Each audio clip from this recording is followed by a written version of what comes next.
ഓങ്ങല്ലൂരിൽ മുറുക്കാൻ കടയുടെ മറവിൽ കഞ്ചാവ് ഉൾപ്പെടെ ലഹരി ഉൽപ്പന്നങ്ങളുടെ കച്ചവടം. പ്രതിയെ നാട്ടുകാർ പിടികൂടി എക്സൈസിനെ ഏൽപ്പിച്ചു. ഉത്തർപ്രദേശ് സ്വദേശി രഘുനന്ദനെയാണ് എക്സൈസ് അറസ്റ്റ് ചെയ്തത്. ആഘോഷിക്കൂ ഈ അവധിക്കാലം പൊന്നാനി ഫ്ലവർ ഷോയ്ക്കൊപ്പം. Ponnani flower show, Karma road, നിലയോരപാത, പൊന്നാനി.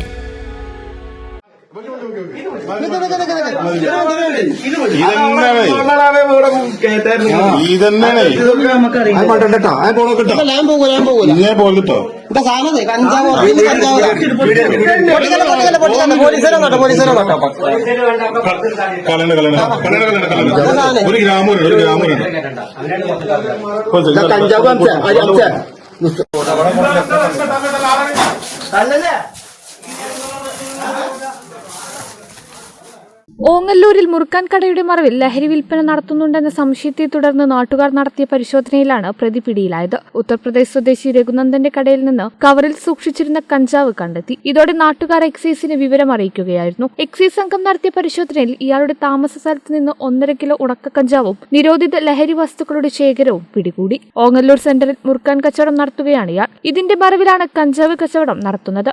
ആഴ്ചകൾക്ക് മുൻപും ഇയാളുടെ പെട്ടിക്കടയിൽ നിന്നും നിരോധിത പുകയില ഉൽപ്പന്നങ്ങൾ പിടികൂടിയിരുന്നതായി പറഞ്ഞു. എക്സൈസ് ഇൻസ്പെക്ടർ എച്ച് വിനുവിന്റെ നേതൃത്വത്തിൽ നടന്ന പരിശോധനയിൽ assistant excise inspector K Manikandan, civil excise ഓഫീസർമാരായ Sam Jose, Anoop Raj, Nandu, Vijay, civil excise officer Uma Rajeswari എന്നിവർ പങ്കെടുത്തു. പട്ടാമ്പി കോടതിയിൽ ഹാജരാക്കിയ പ്രതിയെ റിമാൻഡ് ചെയ്തു. കേരള വിഷൻ തൃത്താല.